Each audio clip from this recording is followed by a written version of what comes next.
Countdown for blast off. X-5, 4, 3, 2, X-1, fire. I don't wanna grow up, don't wanna grow up. I don't wanna grow up, don't wanna grow up. I don't wanna grow up. I'm a Toys R Us kid. There's a million toys at Toys R Us that I can play with. Welcome to the Toys R Us Report, recorded live from inside the Patron Cellular Undersea Base 0001, 6.5 miles below the ocean surface. He'll probably be doing this, probably forever. Fellas want to stop him, they'll probably come together. Is it probable they'll stop him? Probably never. He's your host, I See Robots. If you're looking for me, you can check under the sea. It is your dude, I See Robots, and I am not a hero, but I do sacrifice a bit of my week each and every week to make your week a bit less week. But this week, it's going to get super less week. We're going to go over the top 5 movies of 2018. We got a new song from Iceberg and Instant Fate. Let me find it here. I should have it ready. Here. Oh, no, that's not it. Oh, sorry. Here it is. Hit it.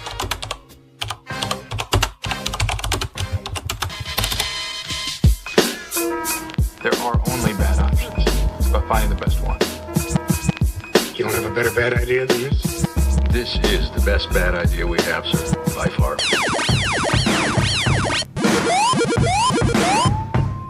Flushing MCs down the loo. If you don't believe me, bring your pussy, bring your crew.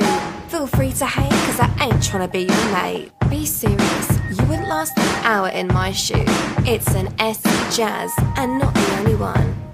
Trainers by the truckloads, trainers by the ton. You are listening to the Toys R Us Report. We stay sweet as a nut, sweet like Tropicana. When the word hits, your head splits like banana.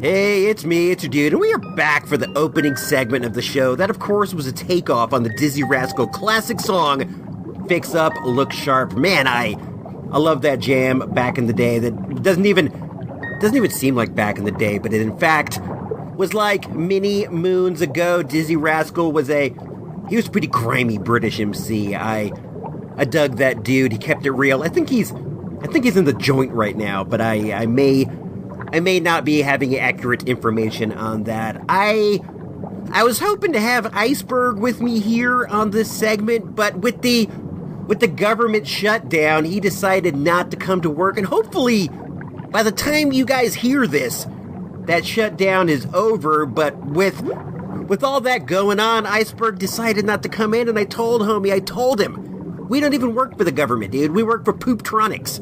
Pooptronics is an independent company owned by the Commodore, and he said, hey man, whatever, dude. The man is the man. I'm not coming in.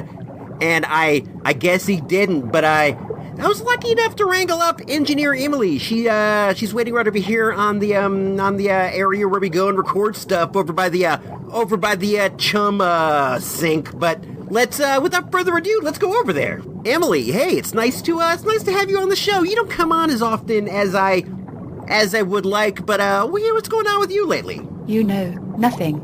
Just bumming out and hating it down here. Yeah, I'll be the first one to admit it's not the Jupiter moon base, but it's not like all bad. Dude, it stinks down here, like literally and also in spirit. Yeah, it does totally stink, especially over here by this sink. But come on, it's not like all bad. It's not really. It just sucks, man. It's so boring. Fish are kind of lame and I really miss outer space. Yeah, I miss space too. Speaking of that, have you ever heard anything about the moon base? Are they gonna ever reopen that, or is that just finito? I don't think it's finito. I was talking to this girl who works in this station's hydroponics bay, and she says that she heard from someone else that they plan to reopen the outer space cell phone service sometime soon, but I don't know if it's true or not.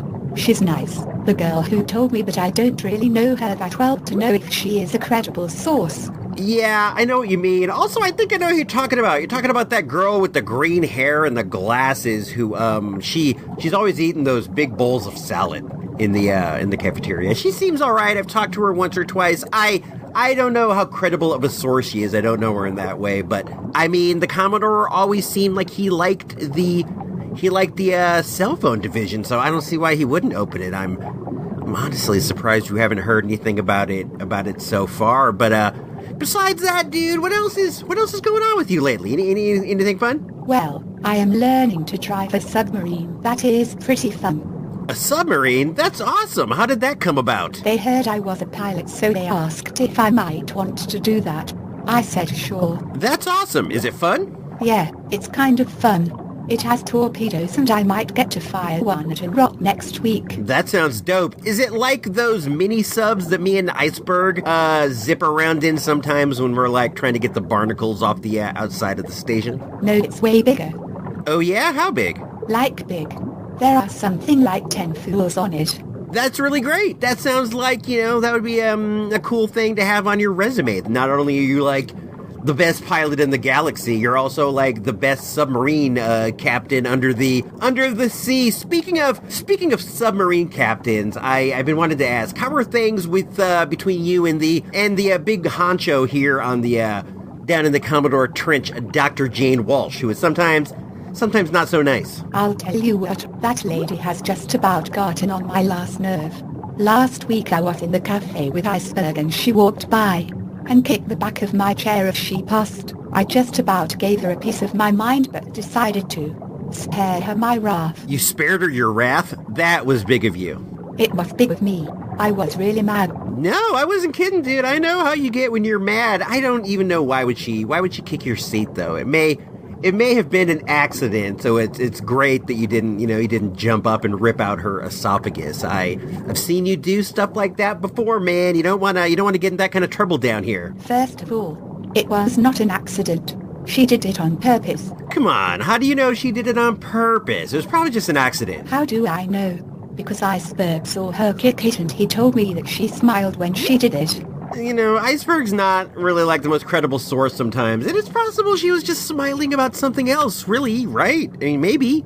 It is possible, but highly unlikely. She never smiles. There is nothing but black stuff in her heart. Nothing but black stuff in her heart. She's not like the nicest, but come on, that's a little mean. It might be mean, but it is probably true. All right. I don't know. Maybe you're right, Emily. At any rate, thanks for coming over here, being with us on the show. Is there anything you'd like to plug? You want to get your plugs in or whatever? Nah, I got nothing. Maybe I could tell them to become patrons because you want more patron money. I mean, yeah, of course I want, more patrons, but I want more patron money. Tell them. Go to Support the Report and sign up. It's not expensive and it's a nice thing to do. Also, bonus shows. Yeah, supportthereport.com. It's a nice thing to do. Also, bonus shows. Emily, thanks for coming down. We appreciated having you. Thanks for having me. Where did that come from? That's weird. Anyway, we're going to jump ahead. The next little bit of thing we have is at the movies. We're going to talk about a movie I saw called Bumblebee. In a moment, at the movies without Ebert, Siskel, or even that dude Roper, but you've got icy robots, so that's something, right?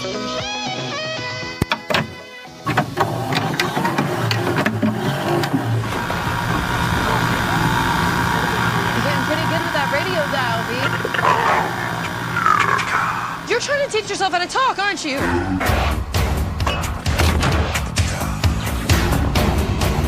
DJ Bumble in the house.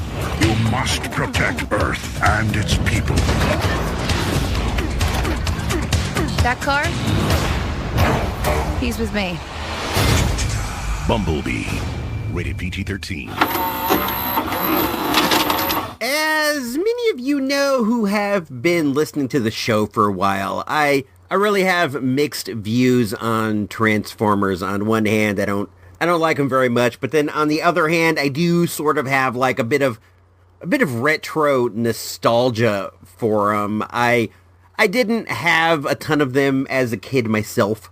My brother was more into them. I was a G.I. Joe dude. I've always felt like Transformers are like, they're really neat cars, or they're neat planes, or guns, or tape recorders, or whatever, but they never made really cool robots, but that's that's my opinion. People love them. They have a very rich lore. The comics are successful. They recently got some throwback Transformers over at Walmart that did kind of catch my eye. I do have to admit, if I would have seen the Bumblebee there, I would have picked it up. I have seen they might be doing an Optimus Prime in the retro box, and I got to admit, I'm tempted. I am a bit tempted. But the latest movie in the Transformers franchise is a movie it's also known as Bumblebee. I have only ever I saw the very first Transformers movie, I don't mean the cartoon. I have seen that though, but what I mean is the more recent first Transformers movie, the Michael Bay one with Megan Fox and stuff. I saw that and I was like, I'm out. That's it, I'm out. And I never saw any of the other ones. It was pretty awful to me. I don't know if there are a lot of fans of the movies. I know there's a lot of Transformers fans, but I also think Transformers fans kind of think that these movies aren't really that great either. But I got invited by my uncle to go see Bumblebee. He called me up and he's like, "You want to see Bumblebee?" And I said, "Yeah, I'll go. I'll go see Bumblebee." I wasn't doing anything that morning. He likes to go early. He wanted to go to like the 10 o'clock show. And I'm like, "Yeah, I'm not doing anything. We can go." And we headed over there. As you know, the movies that my uncle picks aren't always movies I would go see otherwise. Like last year we saw Death Wish, we saw Skyscraper, we saw Venom.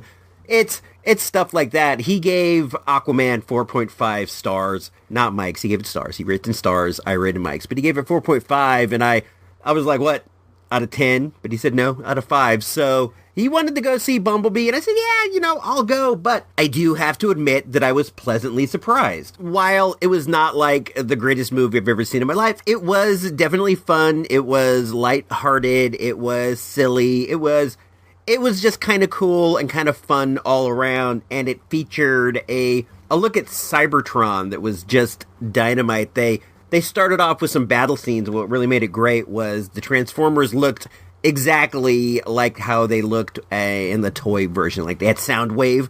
Soundwave was one of my favorite. He's the one that a tape player with the cassettes inside. I really dug that Panther cassette. I think I may have said that before, but in Bumblebee, he looked exactly how he looked as a toy. It was really great to see the cassettes jump out and transform, and Optimus Prime was there. If they made a movie that was like that, I would definitely go. It was a lot of fun. And then when Bumblebee gets to Earth, it wasn't all that bad either. It's like lighthearted, fun stuff. It's back in the 80s, which I think was a good idea, and the gal who stars in it, Haley Steinfeld, plays this like super mopey goth kind of gal, and there's a lot of jokes about Smiths and Morrissey, which always kind of gets a pop out of me, but I did appreciate that. I liked it. What I liked was it wasn't overly serious, like how I felt the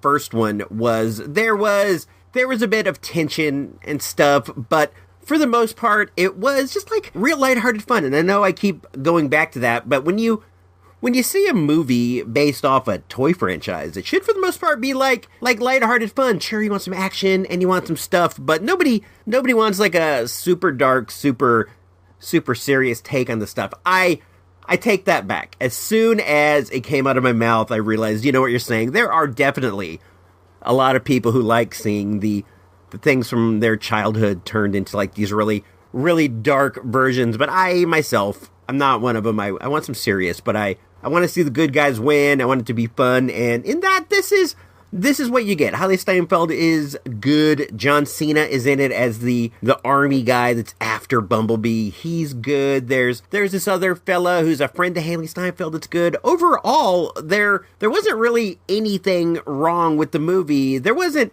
anything like fantastic about the movie either, but it was just a nice time, just a nice ride. You can sit there in your chair, you watch, you don't get too bummed out, you don't get too happy. You're just like having a good time, and then before you know it, it's over. What else? The basic story is this: the Autobots are fleeing Cybertron, the Decepticons are in hot pursuit, and Bumblebee has been sent to Earth as sort of a forward envoy to kind of get the lay of the land, see what's going on and stuff. But in coming down, there's all kinds of confusion, and it turns out the army ends up thinking he's like a bad guy, and they're after him, and the Decepticons are after him, and Haley Steinfeld has to help him hide. She's the only family that B has, you know. She's all he's got, and in a lot of ways, you know, he's all she's got. So it works out that way. She's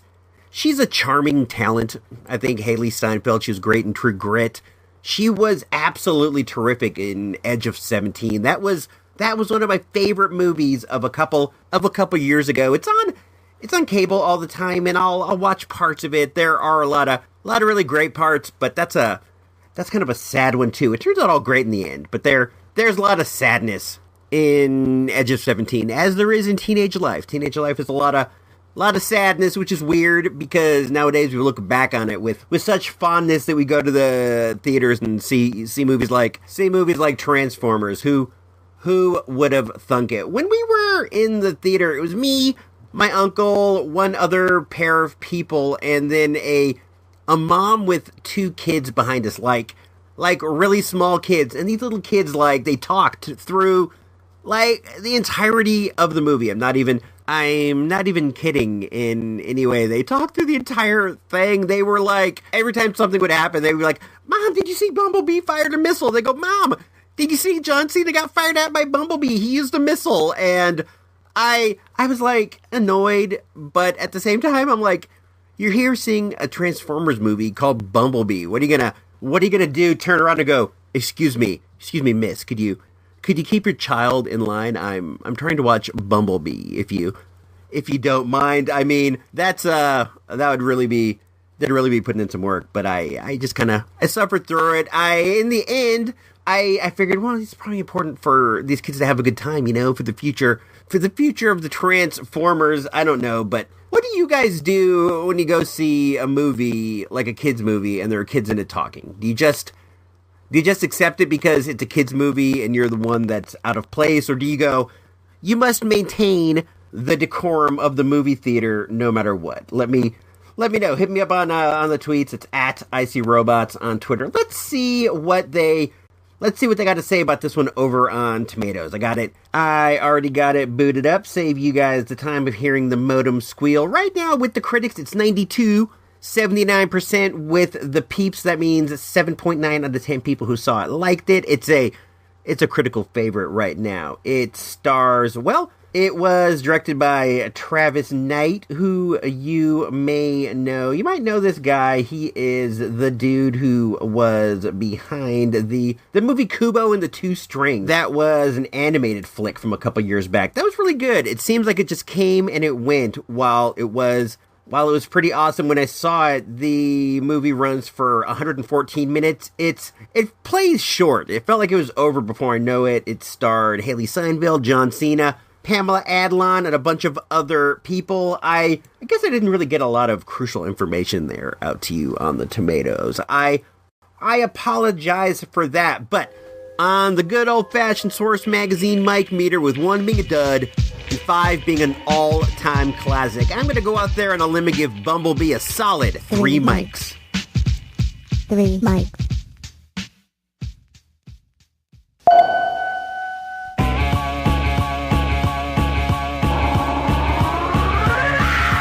This is Don Fry, and you're listening to Toys R Us Report. Touch that down, I'll kill you.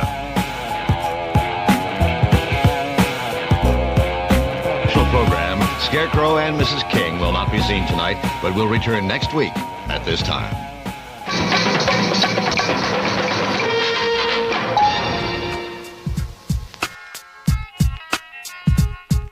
Here it comes, the most anticipated episode of the year, the top 5 movies of 2018. Is this the most anticipated episode of the year? I don't know. Is it this? Is it the Summer Movie Awards? Is it the 5 Mic Movie Hall of Fame? I don't know. Is it the next installation of From Ace to Zartan, or the next Mego Watch 2019? I know not. But what I do know is that I like movies. I saw a ton of them last year. I think I saw I think I saw like over 85, which is a lot, man. I think that I saw just about everything that came out that was worth seeing. There may be a couple that I haven't had the chance to catch yet, like Roma, or If Beale Street Could Talk, but for the most part, I like to think that either through the theater or through good old Joe Video that I am on top of what's coming out in the world of cinema. I have been interested in movies like seemingly my whole life. When I was a youth, we didn't go to the theater too much, so I always felt somewhat deprived in that way. So when they built a video store down the street next to the A&B, I was over there hanging and clanging like just about every day. I then worked at a video store myself. I worked at a movie theater. I like to be around movies. I don't know what it is. We all have our preferred way of receiving stories. Some like books, some like comics, some like video games, to each their own. And to me, I just like the way a movie goes, man. I like to sit in the dark with my corn and my soda and just watch everything go by. And over the course of 2018, I was lucky enough to see a lot of good movies. This may have not been the best year of movies of all the time, but there were a lot of real humdingers out there. And over the course of the next, 20 minutes, whatever it's going to be, I am going to go over the top 5. So, with all that out of the way, why don't we just get cracking and find out what's number 5? Number 5.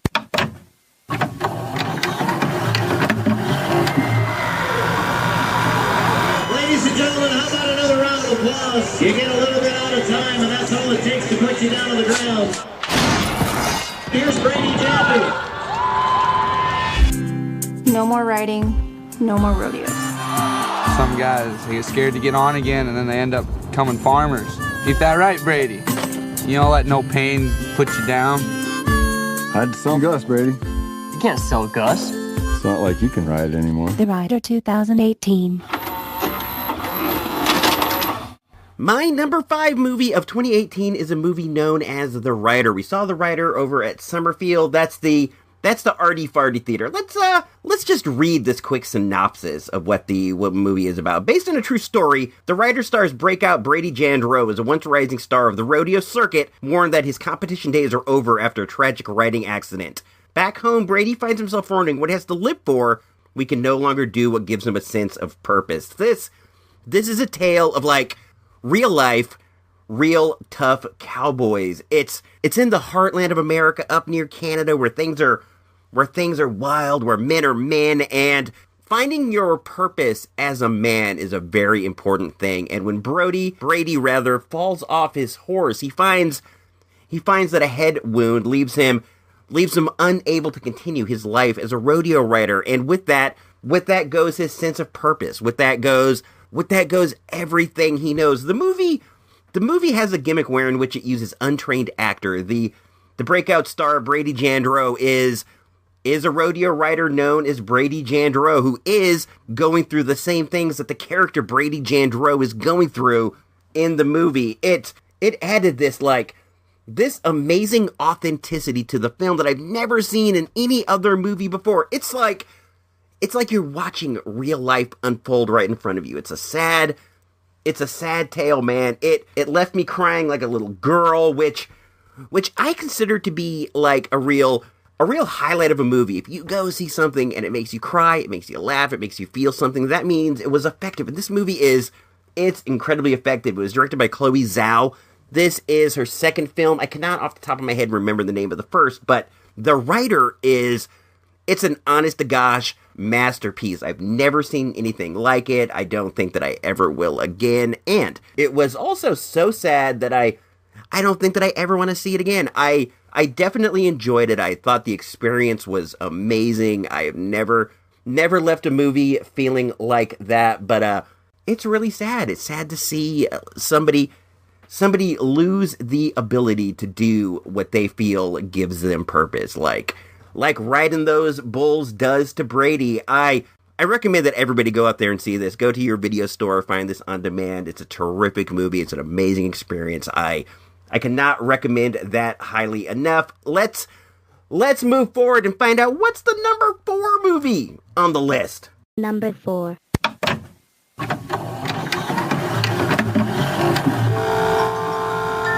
Won't you be my neighbor? It's an invitation to help somebody know that they're loved and capable of loving. Love is at the root of everything. Love or the lack of it. Thank you for whatever you do to bring joy and hope, light and love to our world today. Please won't you be my neighbor? The number 4 movie on my list of the top movies of 2018 is a documentary on the life of Fred Rogers, aka Mr. Rogers, called Won't You Be My Neighbor? I adored this movie. It also made me cry, but it made me weep. It made me weep tears of joy at how beautiful of a man Fred Rogers was. A lot of times you get like documentaries on people's lives or real in-depth looks, and you find out that the person is really a sleaze in real life, or they're a real scumball. But in the case of Fred Rogers, you find out that he is as beautiful on the inside as you would have ever hoped him to be. I came up on Mr. Rogers. It was one of the shows that it has like my earliest recollections of watching, but up until I saw this movie, I didn't realize the influence that Fred Rogers had on my life. I like to think of myself as a good person, and I like to think of myself as somebody who goes out there and helps people and does nice things. And when I watched this movie, I realized that a lot of these things that I think, a lot of these things that I try to do, a lot of these things that I feel, they came from Mr. Rogers. And you may laugh, but I am very proud of the fact that Mr. Rogers has had a giant influence on my life. I try not to ever talk politics on the show. I don't want to go down those roads, but I think that right now in our society, we are leading to a fear-based culture. We're afraid of those that are different than us. We're afraid of what might happen if they get let loose into our culture. But I try to lead a life based on love, a life on accepting people as my neighbors, a life of helping people. And I think that this movie shows you how powerful it is to live a love-based life as opposed to a fear-based life. It's very normal to be afraid of things that are different, of things you don't understand. But if you go through life with open arms and with love in your heart, the fear of the unknown goes away because you start to realize that we are all one. We are all the same. Nobody is any different than anyone else, and you should love each and every person as if they were your neighbor. And I think that's the number one lesson that Mr. Rogers was trying to give out. And I like I said, I do my best to lead my life that way, and I really do think that it came from Fred Rogers. You might think it's silly, you might think it's naive, but I sleep very well at night knowing that I am doing as little harm as I can to the world. The movie though, which is, that's what we're here to talk about. We're not here to talk about life philosophies. The movie was really terrific. I cannot recommend this one highly enough either. We saw it over at the RD Farty Theater, and when it was done, I saw that I was not the only person there that was in tears. Far from it. The audience jumped up and clapped. They gave this movie a standing ovation. It's a beautiful film. Fred Rogers is a beautiful human being, and he's somebody that we can all learn lessons from. I think this was the movie this year that I learned the most from. I learned a lot about myself. I learned a lot about the outside world. I like I just said, I cannot recommend this highly enough. It only came in number 4 because there's a lot of terrific movies ahead. I could see this one being a number 1 pick any other year. It's just great. I think that right now, let's see, over on the Tomatoes, this movie is presently at It's at 95 with the audience and 98 with the critics. That means 9.5 out of every 10 people who go see it enjoy it. I think if you haven't seen it already, go do so. You will leave with a newfound love, a newfound respect for your fellow man, and there is absolutely nothing wrong with that. Let's jump ahead and see what's next on the list. What could possibly be better than this? It's something. Number 3.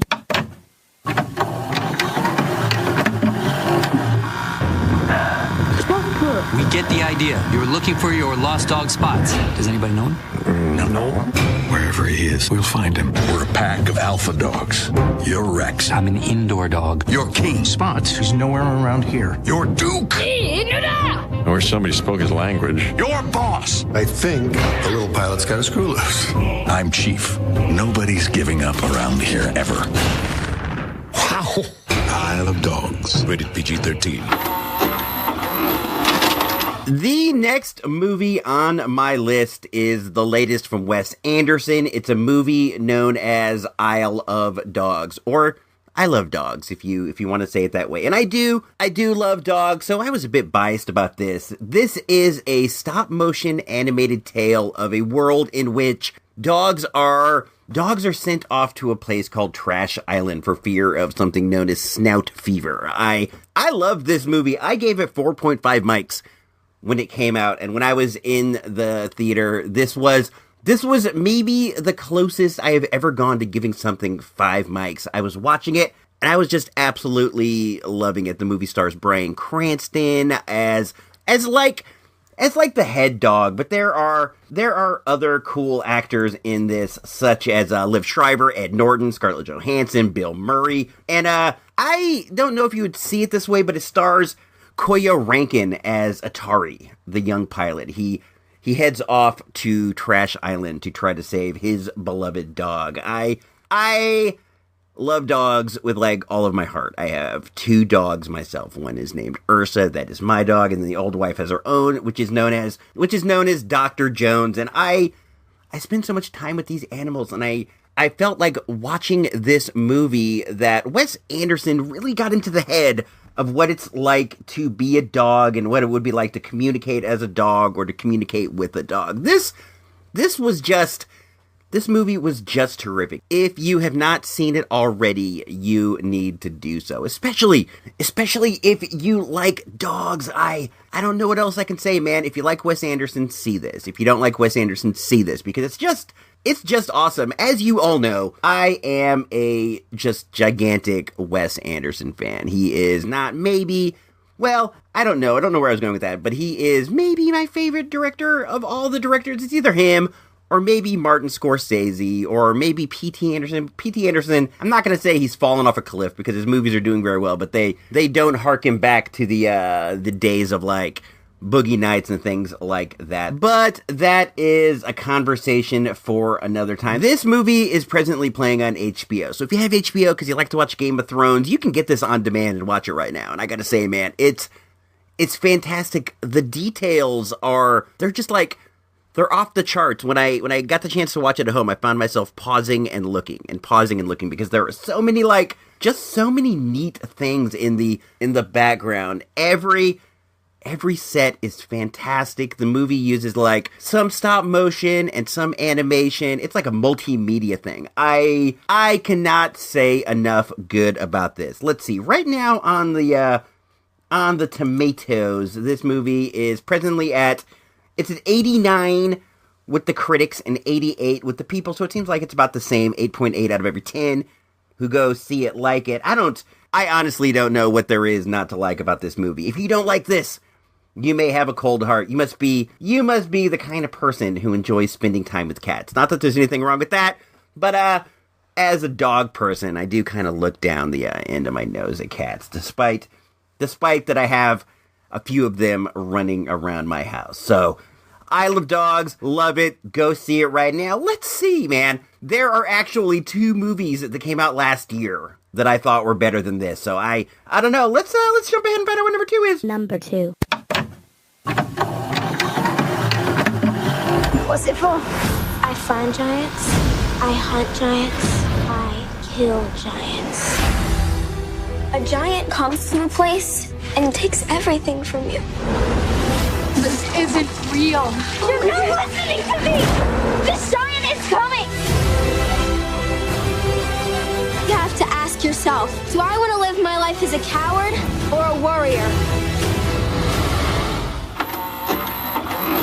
My number 2 movie of the year was the first movie on the list so far that I did not see in the theater. It's a movie known as I Kill Giants, and we rented it over at good old Joe Video. I absolutely adored this movie. It's a bit hard to explain, so let's see what they say about it over at Tomates. An oddball girl named Barbara Thorson regularly brings a Norse warhammer to her middle school and has a detailed, imaginary life in which she is a skilled giant killer. However, her flights of fantasy might be an attempt to cope with troubles at home. The movie stars a girl I had never seen in anything before. Her name is Madison Wolfe, and she was just terrific. It also has Imogen Poots and Zoe Saldana. I like Imogen Poots a lot. She was in Green Room, which is one of my favorite movies from the other year. And you know Zoe Saldana. She's in Star Trek. She's in Guardians of the Galaxy. She's in everything, seemingly, lately. For the most part, just about everything that I want to see opens around here. But this movie did not, so we had to get it at Joe Video. And when the old wife and I watched it together, I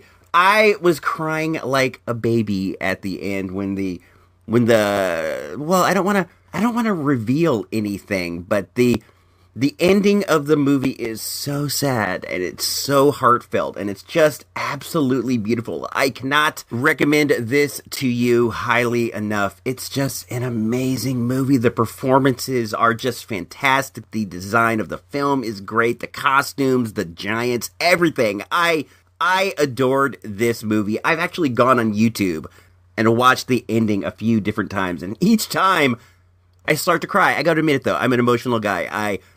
I don't hold back if I feel like I'm gonna cry. I just, if a movie's gonna make me cry, I'm gonna let it cry. I don't have to hold it back in. I know that I'm a man. I know that I'm brave. I know that I'm strong. I don't sweat it, man. I got feelings. This was based on a graphic novel. I have seen it, but I didn't enjoy the art style very much, so I never read it. And when the movie came out, I wanted to see it because it looked cool, but at the same time, I was like, that's that comic that I didn't really dig that much. But I am so glad that I saw it. It is a deep, heartfelt exploration of feelings based behind a fantasy story. If you got a heart, you're gonna love this. So I have no qualms calling this my second favorite movie of the year. It almost made number 1, but I saw something recently that I couldn't believe it,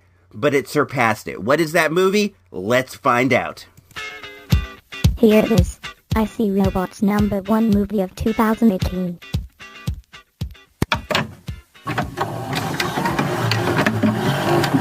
Paddington is back. Oh, wonderful news. And cooking up a storm. For breakfast this morning, orange marmalade. This November, he's got all the ingredients. We'll need 1,000 juicy oranges for a show-stopping adventure. Paddington! I want those penny fours now! Paddington! Paddington 2. Bon appetit!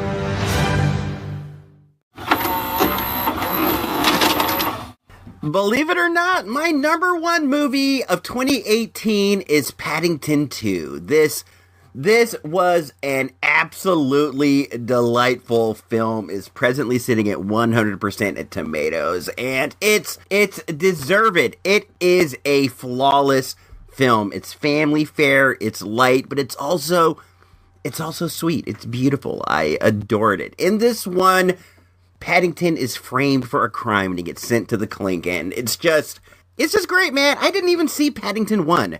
That's how terrific this movie was. This is another one.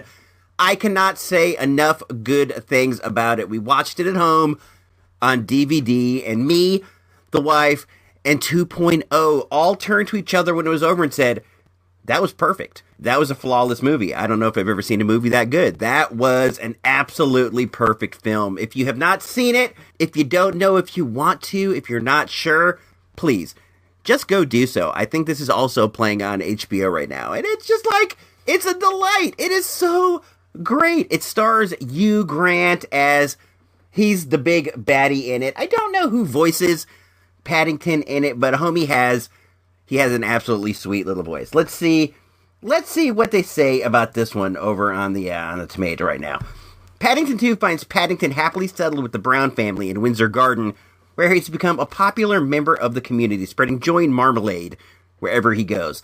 While searching for the perfect present for his beloved Aunt Lucy's 100th birthday, Paddington spots a unique pop-up book in an antique shop and embarks on a series of odd jobs to find it. And then, eventually, this leads to him getting framed. He gets sent to the clink. It's a crazy prison movie, but with animated bears and family fare. If you like prison movies, you'll like it. If you like kids movies, you'll like it. If you like sweet things, you'll like it. I heard somebody say this is the best Wes Anderson movie that Wes Anderson did not direct. And I cannot agree with that any more than the person who said it. It's true. This movie was exactly like a Wes Anderson flick, but it didn't have Wes Anderson behind the helm. I loved it. I thought it was great. So, I don't know. I don't know how well this is going to go over. Who would ever expect that your boy I See Robots would pick Paddington 2 as the best movie of 2018? But it is. There is absolutely no denying how fantastic of a film this is. While we're on the topic of the top movies, we also got to talk about the worst movies. I don't want to rate the worst movies in order. Well, the worst movie I saw last year was Night School with Kevin Hart. It was awful. Another awful movie I saw was Death Wish. That was terrible. Skyscraper was terrible. Outside of that, I don't know what else I saw that was. Well, let's pull the list out. I got the list right here. Let's see. Let's see. What did I give really low? Night School, 1.5 mics. Oh, Hunter Killer, the Jerry Butler submarine movie, I gave that 2.5 stars. That would definitely be one of the worst. Aquaman, gave that 2.5 stars. Not digging that. Where is the front page of this? Oh, here it is. Sorry for all the rustling. Den of Thieves, another Jerry Butler movie, 2.5. Phantom Thread, 2.5. Pacific Rim, 2.5. Any of those would be on the list of the worst, but far and away, the worst movie I saw last year was Night School with Kevin Hart. So, there you have it, man. Top 5 of the year, starting at 5. You got The Writer. Then at number 4, you got Will You Be My Neighbor. Then number 3, I Love Dogs. Number 2, I Kill Giants. Number 1, believe it or not, Paddington 2. If you don't believe me, go see it. And by the end of it, you'll be going, yeah, that was absolutely the best movie I saw last year. So, with all that said and all that out of the way, let's move into the final segment of the show. You made it this far. It's time. The final segment. The I See Robots Radio pop culture / toy news / other boring stuff informational moment. All right, we are back. It is your dude. It is me, I See Robots. And if you've been listening to the show for a while, you may recall a saga of me trying to find the perfect CRT TV for the ISR Earth base. I ended up finding this amazing RCA TV over at the flea market. I think I spent like 2 or 3 episodes straight just like talking about how much I love this TV, but it's like a late 70s, early 80s TV, and I've become to realize that it's not going to last me forever. It could die any day, and if it did, I'd be sad. So I've been on the lookout for a replacement. Not necessarily a replacement, but a more recent type TV that will still be cool and will be able to I don't know, undergo the rigors of watching VCR tapes with me, watching wrestling tapes in the office. I don't know. I didn't want to burn out this classic, beautiful TV watching tapes of old episodes of Monday Nitro in my office. So I've been looking for something like, late 90s, early 90s, It seemed to me the evolution of the TV was this. They went from wood grain And then for a while, they were black. They were like all black. And then after black, they went to silver. I've been looking for something in the black range. Something that would be cool. And I found it. I found the Ultimate Cool TV at the flea market the other day. I got it up there in the office, and I love it. So we were like over at the flea market the other day, right? And I'm looking for a TV, as I said a second ago, and I'm going through this one big area. This guy called the Cowboy. He brings tons and tons and tons of stuff there, and I actually found the RCA TV that I love in the Cowboy stuff. So I had hopes while going through there that I may stumble upon another, and I was like digging through this stuff. It's like mounds of garbage, and I'm like digging through these mounds of garbage, and I see a pink plastic frame, and I start digging, and I'm moving, and I'm wrestling, and I'm digging, and I'm moving. Eventually I get down to where it is, and I pull it up, and it was a 13-inch Hello Kitty CRT TV. This thing is pink. It's beautiful. It's great. I'm not like the biggest Hello Kitty fan in the world, but I definitely have a love. I definitely have a respect for Hello Kitty, and I was pleased as punch to find this TV. This television has so much going for it. First of all, it's pink, and it has Hello Kitty pictures all over it. But when you turn up the volume, it shows a small Hello Kitty, like a little animated Hello Kitty that goes across the screen. When you change the channel, it's the same thing. They have these little animated Hello Kitties. This TV is it's absolutely amazing, and it's fantastic. I have it up in the entertainment center in the office, right next to the other TV. I think I might go for that wall of TV gimmick that you see sometimes. I think I got this one here, and I got my eye on a black and white TV that my sister-in-law has in her garage. I'm going to stack that one on top of the other one, and I may keep trying to stack all these up. I don't know. It's just an idea. I can seem like a billionaire back in the 60s when you have 3 TVs side by side and you're just watching them all at once. That's gonna be me, but I like the look of a CRTV. I like the glass front over the plastic front that TVs have nowadays. Now look, I'm not trying to say that TVs back in the day are better, because that is in no way true, but I do feel like a certain charm with a nice glass fronted TV. Let's take a quick break for a public service announcement. We gotta do these every once in a while. It's an FCC reg. What makes a rainbow bend? Where does the universe end? To know the world from A to Z. Discover science and technology. Where is the dinosaur? What's on the ocean floor? To know the world from A to Z. Astronomy, biology, chemistry, zoology, science and technology. It's fun, you'll see. A public service message from the National Science Foundation. Now back to our show. And we are back. It is me, IC Robots, once again. Let's sit down and take a couple text messages. We got a voicemail and stuff. It's always fun to do this. If you ever want to get a hold of us, you can reach us at 707-532-JAMS. That's 707-532-5267. You can leave us a message. You can shoot a text. You can do whatever, dude. I care not. Just try to keep it clean, and please say your name, or at least a name you want me to call you on the show. Let's start off with the only actual voicemail that we got this week. I'd like to get more of these. These are always fun. It's fun to hear people speak. Let's hit that. Hey there, this is Sarah Burr. I was just calling to say how much I enjoy listening to this show, and I wanted to hear an answering machine, and I certainly got two. Maybe I'll text next time so you can hear a robot text voice instead, okay? Love you, bye-bye. That was great. I haven't heard Sarah's voice in a long time. Sarah is a good friend of mine. We used to work together many, many moons ago. We were the only two people in a department. We spent a lot of time chatting, hanging out, doing stuff. She's a great pal. She's since moved away, so I don't get to see her in the flesh as much as I would want to, but we send letters. I like to send letters. If you don't, consider doing so. Think of a friend that you have who lives in a far-off land and jot him off a note. Like an actual physical note, put it in the mail. It's fun. It's nice to go to the mailbox and there's a letter for you. I dig it. I also like to try to keep some of these old time traditions going as long as I can. But consider letter writing. It is fun. Way more fun than an email. Anyway, Sarah lives in a far off land, like I said. She writes cookbooks. Nowadays, she wrote a really cool one about foraging food, which I think it's something we could all get into, because even though we may not be like food forager types, I feel as if most of the listeners of this show are foragers in some type, and by that I mean collectors, people who go out and they look for things and they bring them back home. You know, people who go out and look for like specific things and spend a lot of time collecting these specific things and bringing them back. Essentially you're foraging. So go Google Sarah Burr's food foraging book. It might be something that you're into. I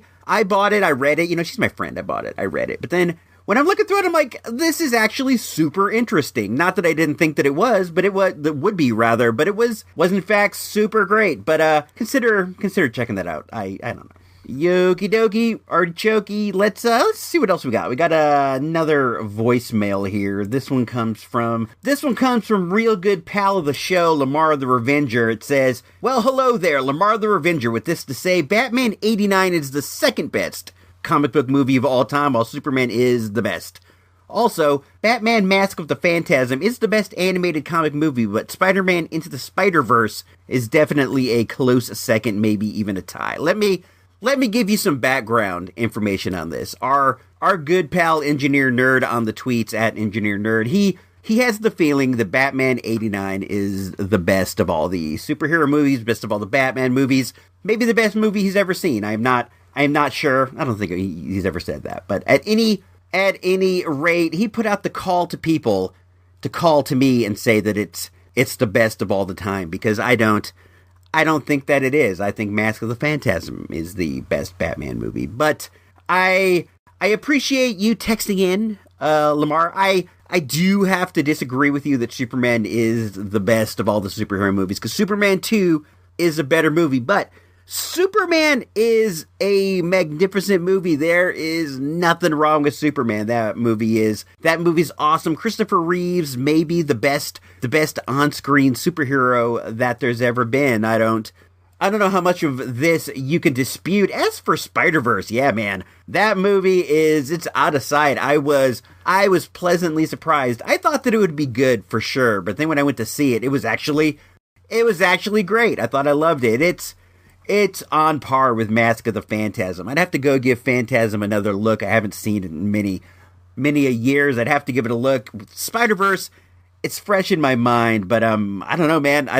If I disagreed with you, I wouldn't be disagreeing hard. Both of these movies are definitely top notch. Well, I appreciate you shooting a message to me, man. That's great. I also appreciate you retweeting the episodes, sharing them on Facebook. It's really nice of you. If you guys ever want to help the show with like a minimal effort, maybe tweet the link out, retweet the link, or share it on Facebook. That stuff does help. If you know somebody who might like to listen to this, somebody who might like to hear some stuff, I don't know, let them know. That's the best thing you can do, and Dean does that a lot. He's a good egg as far as I'm concerned.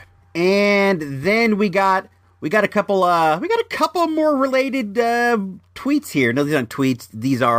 These are in fact text messages. One said, Batman 89 is the best. There is no name attached. This one said, Batman 89 is the best. They have the exact same verbiage. And then there's one more that came in from a different number that says, Batman 89 is the best. Those are right to the point. I dig that. Look, man, when Batman 89 came out, I loved it more than any movie I had ever seen in my life. I had a Batman shirt with like a Batman logo, and then I had this Joker shirt. The comic store was selling these really great Batman shirts. They had like a front, the whole front was a print with like the Joker was on one. There was one with Batman, one with Michael Keaton. These were really terrific, and I coveted them. This is a side story, and these two homies at the school came up to me and they were like, hey, you like Batman shirts? And I said, I do like Batman shirts. I guess they heard me say it, or they heard it from somebody else, and they said, we can get you some Batman shirts. Will you give us $5 each? And I said, yeah, man, get me those shirts. And a couple days later, they came and they had the Joker shirt, and they had the one with the circular logo, and then they had a different one, and they said, $5 each, you can have them. So I paid them the money, and I started wearing these shirts all the time. I was wearing this Joker shirt like every other day, and I saw these dudes again, and they were like, hey, do you want more Batman shirts? And I said, where are you guys getting these shirts at? And they said, dude, we steal them from fantasy books and games. And I was like, I was aghast. I didn't know what to say. I didn't want to sound like a mark because I wanted to preserve my rep. But I was like, oh my gosh, I go to fantasy books and games like every day and I'm going in a stolen shirt. I was like, yikes, because I wasn't like the toughest kid at the time. I wasn't a nerd. I was into that hip hop scene and stuff. But like, I was still a bit of a scaredy cat in that regard. And I was taken back too. I didn't like it that they stole from the store. I guess I didn't put too much thought into where they were going to be getting these shirts in the first place. But I don't know. I was buying stolen goods back in '89. What was that? Was it my sophomore year? That may have been what it was. But I was crazy into that movie. I thought it was great. But I just don't think that it grew very well with the times. The Batmobile looks kind of silly. Michael Keaton's kind of silly. It's sort of silly when the Joker pulls out that 5-foot-long pistola. I don't know. I think that it's charming in the way that it is. It's not bad by any means. Michael Keaton's Michael Keaton. Jack Nick is Jack Nick. You can't take anything away from it. But Batman movies have evolved since. Superhero movies they've really evolved since then. And you can't compare it to something even like, the Avengers with Thanos, or like Captain America, Winter Soldier, or even like Thor Ragnarok. There are movies that are a lot more fun to watch. But this was the one. This one was a sensation, man. It really set the stage for just a lot of things to come from there. And I don't want to take anything away from it, but sadly, I don't think it's the best. That was fun though. If you want to get at Engineer Nerd, it's at Engineer Nerd. And if you want to get at my man Lamar, it's at Revenger Lamar. He's a great guy. I don't know. There's been some Mego talk in the air, which is nice. I've seen the Joe Namath. He is dynamite. It's going to be a Target.com exclusive. But then I also saw a Farrah Fawcett. When I say I saw, I mean I saw pictures of it. I have not seen these anywhere in the wild, but they're making a Farrah Fawcett. She's in the style of the famous red swimsuit poster. And Mego's doing this gimmick now where they pose the figures in the box, like they're posed in the plastic card. It's kind of neat. I like it. The Farrah's fun. She has a red swimsuit. Her mouth is open. You can see her teeth. The Joe Namath is awesome, like I said. And I have also seen a Muhammad Ali on the card. This figure is fantastic. I cannot wait to get my hands on this. Somebody posted a picture on the Mego Ambassador group where in which they saw 15 Muhammad Alis in the store, and these aren't supposed to be out until March. I think it's March. I'm not sure, but they aren't supposed to be out now. So the veracity of this picture is being questioned, though. Folks are not sure if it's real or if it's a phony. I've heard solid arguments on both sides. My gut says it's real. I don't know. It could be that somebody at the Target in this store had just saw the toys and put them out. Just said, oh, maybe I better put these out. And they put them out. I can see the mistake happening. I recall hearing somewhere that a few of the Muhammad Alis have shown up on eBay and they've been tracked to El Paso, Texas. I don't know if these auctions have been pulled down. These things have street dates, for collectors. So as we stand now, we have seen images of, all in all, 4 Megos coming out in Wave 4. Aside from the 3 I just said, we've also seen a 14-inch Black Manta, the Aquaman villain Black Manta that is in tune with the character from the Legion of Doom, from the old Super Friends. He also looks a lot like the one in the present movie. This also leads one to think they may put out an Aquaman as well. I don't know. I have some of the 14-inchers like I've talked about over the past few months.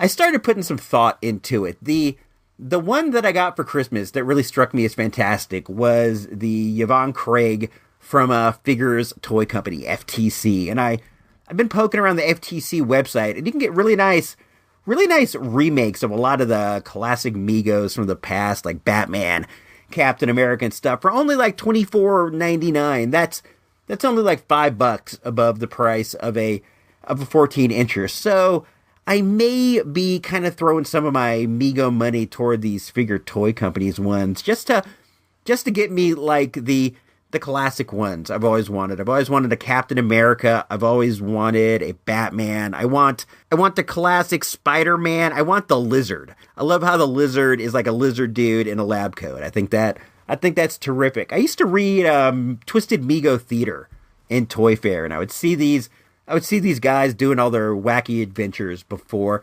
This was like, imagine like Adult Swim's Robot Chicken, but as a magazine article and with only Megos. It was kind of like that. It was a lot of fun. I would read this every month, and I wanted the ones that I saw featured in there. They had a lot of Spider-Man, they had a lot of Thor, a lot of Hulk, Captain America, Lizard would pop up. I always wanted these guys, and I might start throwing some of my money toward the Figures Toy Company. But who knows? If they start coming out with super slamming ones and these guys are actually available in my store, I'll probably end up getting the 14-inchers. Tough to say. Well, guys, I think that we are about out of here. We're going to come back next week. I think I might talk about some fun movies that are coming out over the course of the year. I know it's a lot of movie talk lately, but we're in between Mego waves, so that's got to be the way it is for a little bit. Let's see what else here, release date-wise. I have a episode of the Patron Only show getting ready to come out. Sorry for that. So this episode should be dropping on the 23rd of January. So on the 28th, on the Monday, you're going to get to hear the Patron Only show number 5. If you happen to be a patron of this show, to become a patron, all you got to do is hop over to supportthereport.com, give as little as $1 a month, and you get access to all these fun shows. Let me give you a little taste. Let me give you a small little taste of what episode 5 is going to be like, just so you know that you want to get down with it. Hey, it's me, it's your dude. I am at the flea market right now. The flea market in Santa Rosa, the Mojo Sales flea market. I am over in the barbecue chicken area. We just ordered a chicken plate, and we're waiting for it to come out. For $6, you get a styrofoam container with 2 pieces of barbecue chicken that are absolutely fantastic, and you get a small scoop, a medium scoop of this amazing potato salad. It's amazingly flavorful. It's basically just, boiled potatoes, and it looks like frozen peas and carrots and things like that, but the spice they put into it is it's phenomenal. It's the best potato salad I've ever eaten in my life. I'm not even kidding.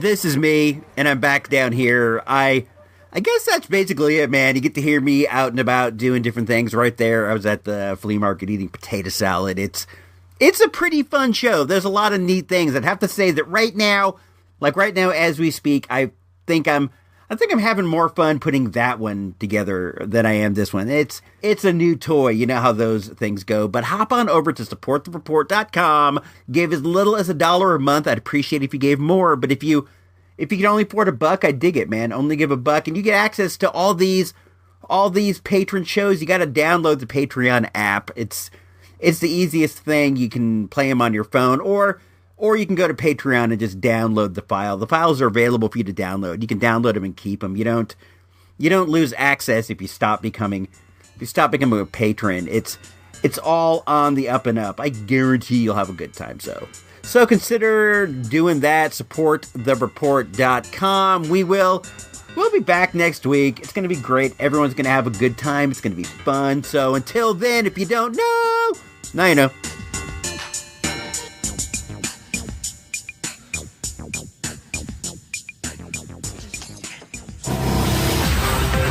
This is a Toys R Us news update. All the toys, all the time.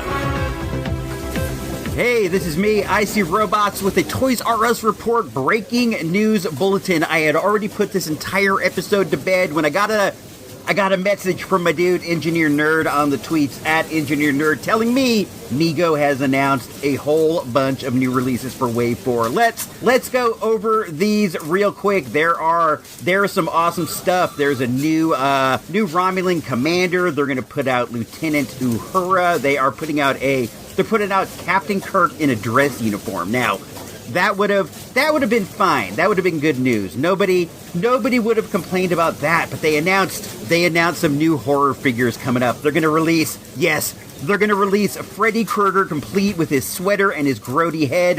They're going to re-release Dracula. They're releasing Invisible Man. The Invisible Man, he's wearing a suit. He has a clear head. He comes with a potion. It looks great. They're going to release a glow-in-the-dark Frankenstein. I might faint, but what is to me the crown jewel of the horror releases it's Nosferatu, the first ever vampire captured on film, played by the infamous Max Schreck. This is a beautiful figure. I can't believe it. I'm looking at it right now. I feel so dizzy. I don't know what to say.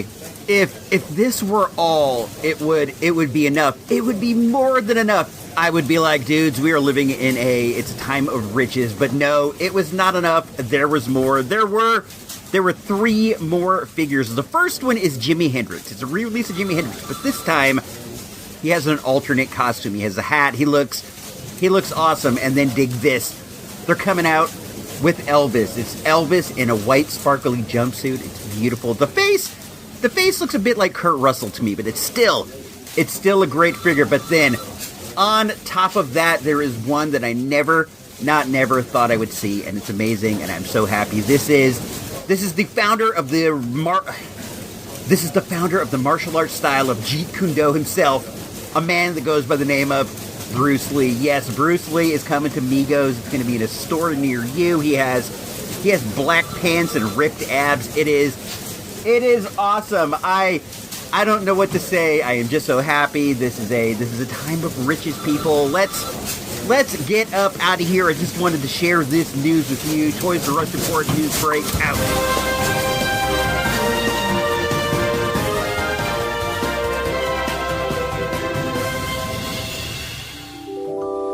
Love is at the root of everything. Love or the lack of it. This has been IC Robots Radio production. IC Robots Radio is a listener-supported endeavor. If you like what we do and we make your day a little easier, please consider tossing a few bucks our way to help keep the life support running. All money collected goes to help us prepare for future space pirate attacks. Go on over to supportthereport.com for all the details. Thanks and have a great week. Coming up next, The Midnight Movie, right here on KFTY Channel 50, television, north of the gate.